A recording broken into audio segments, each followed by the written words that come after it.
Hi, my name is Mia. I work as a bar girl in Manila and this is a true story about me. Let's begin. I wanted to share my story about moving to the Philippines and falling for a bar girl. I'd visited the Philippines a few times on holiday, and decided at the age of 34 to move there because I was working remotely and I found life in the UK very unfulfilling and expensive. When I arrived in Manila, I stayed in the Makati area, which I had heard was great for nightlife. So after getting settled in, I headed for my first night out there. I'll be honest, I didn't understand anything about the bar girl scene. I didn't know buying them drinks were both more expensive and they'd get a much smaller drink than the one I got. I also didn't understand that they weren't getting any salary and they were paid through commission on their drinks. Regardless, on my first night out there I went to a bar in P. Burgos, and I had a great night. I ended up hanging out with a guy from New Zealand who was quite well known there. He had a group of 7 or 8 girls that were hanging out with him, and after I met him briefly at the bar he asked me to join them. He was buying them all drinks and we all had a lot of fun. I bought him some beers and was just talking to the girls to meet them a little. There were 2 girls in particular that I found very beautiful and they were nice girls, but I didn't exchange any numbers or anything and called it a night. A few days later on a dating app, I noticed that a girl I recognized from the bar had liked me on the app. Her name was Mia. She was one of the 2 girls I liked from the other night. I liked Mia back and I very quickly got a message from her saying, "Hey, you're that guy that was in our bar a few nights ago." I messaged her back saying yes, and it was nice to meet her and her friends. She was very quick to tell me how attracted they all were to me, which was nice to hear. She said they kept pushing each other towards me, but they were shy because I was so handsome. Whilst I know that's something most customers will hear, being only 35 and reasonably in shape, by comparison to most of the P. Burgos clientele it's safe to say I am one of the better looking customers. We chatted a bit and she was very nice. She was very attractive with long dark hair and a very petite slim figure, despite being a bit older than most bar girls. It wasn't long before I went back to her bar to sit with her, just the 2 of us this time. I went back to the bar on the Friday night and she was there, so we sat and had drinks. We had a great time. The bar wasn't busy, but Mia was good fun and I was really enjoying our time together. I bought Mia around 7 or 8 drinks over the course of 2 hours or so, and I'd started to really like her, and she seems to really like me. This is when disaster struck, and I was given a very harsh lesson about the reality of the bar scene in Asia. Her boss, the mama, came over and whispered in her ear. Mia turned to me and said, "I need to go, have a good night," and she got up and left. This caught me completely by surprise. I didn't say anything, but I was thinking, what did I do wrong? I was left sitting by myself for a minute. Then 2 of the mamas and 2 other girls came over and sat with me. They all looked very sad, and I was just sitting with my head down. The mama said, "I'm so sorry for that, are you okay?" and I asked, "What just happened?" She then explained that the only other customer in the bar had bar fined Mia, and she hinted over to a man at the bar. I looked over, and it was the guy that had been sitting at the bar for over an hour. This guy looked American and in his late 60s, maybe I'm biased but he looked terrible. He was very overweight, scruffy and wearing a dirty tank top. I couldn't believe this was a thing that was allowed to happen. This guy just sat for an hour and watched me buying her drinks until she was drunk, then bar fined her whilst she's sitting with me. He'd never even spoken to her, and I do remember thinking that was a pretty horrible thing to do, but he didn't care. He was getting a hot drunk girl without even buying her a drink. I wanted to go punch that guy, but confrontation's just not in my nature even when drunk. Mia came out a few minutes later wearing normal clothes and went over to the guy to introduce herself. Luckily for everyone, they left right away. Mama got me a free beer as an apology for what happened, but I declined it.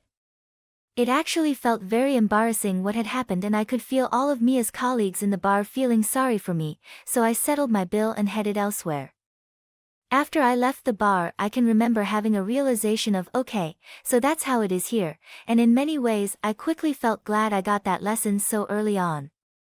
The thought never escaped my head that night that Mia was with that old fat dude right now in his hotel. It made me sick.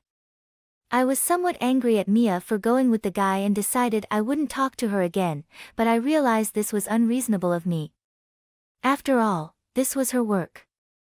She messaged me saying she was so sorry for what happened. She explained that if a customer wants to take her she can't say no, which I understood. I messaged her back saying it's okay and I'd like to see her again sometime soon. The following weekend I decided to bar fine Mia, so nobody could steal her this time. I booked us a 5-star hotel and I picked her up around 1 p.m. We went to the hotel and checked in. I found her a little strange that she didn't seem particularly wowed by the hotel, but that was okay. The next strange thing to happen was she very quickly told me she needed to take a nap, so I told her to go ahead and sleep.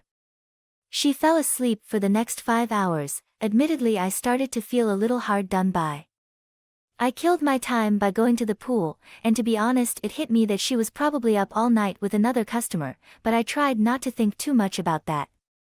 When she finally woke up I said we can go to dinner in the hotel's fancy restaurant. I was excited to treat her. I was very surprised when she was adamant that she just wanted junk food delivered to the room. I thought she would leap at the chance to have a proper nice restaurant meal in a 5-star hotel, but it was quite the opposite. On reflection I wonder if she didn't like being seen out with customers. I'm not sure, but didn't ask and ordered her the food she wanted to the room. We hung out in the room just talking and we got to know more about each other. We did get into the topic of her backstory, which was pretty rough. She was brought up in a slum in Quezon City. When she was 5 her mother died of cancer and when she was 6 her drug addict father killed himself, leaving the 4 kids to the grandmother to raise with no income. She and her siblings never went to school, and she now was 4 kids herself to various fathers. I felt very sorry for her, but I also gained a lot of appreciation for her. I realized she wasn't dealt a good hand in life and that's why she does what she does. We developed a good connection, and I gained a good understanding of her situation and the bar girl scene. We parted ways and continued to message in the following days, and by this point I'd really started to like her, even though every alarm bell in my head was ringing telling me to get real that this would end in disaster. The next weekend I was again reintroduced to the harshness of the bar scene. I went back to the bar and the first thing I see when I walk in is Mia was with another customer giving him a lap dance in just her underwear. This was like a dagger to the heart. She caught my eye for a split second but didn't change her smile at all and continued with her customer, grinding on his lap, laughing and drinking with him. He had his hands all over her. I wanted to leave right away but felt this would look very awkward, so I quickly looked away from her, walked past them and just sat round the corner where I couldn't see her and had a beer.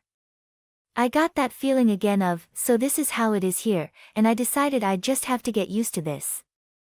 I also realized that there were many more bars I hadn't visited yet and girls working in them. Even though I liked Mia a lot, I started to question if I was jumping the gun.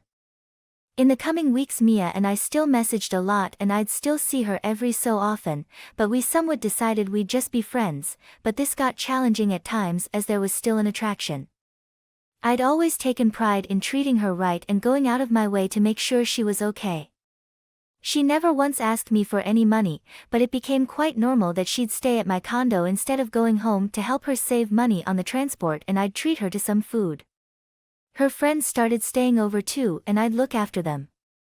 I was just being nice and I enjoyed their company, they were really fun to talk to. As my kindness grew, Mia started becoming a little strange.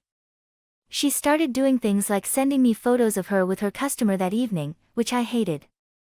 I told her not to do it but she would do it every so often, sort of testing me somehow. She obviously liked the feeling of me being jealous. But this led to us arguing.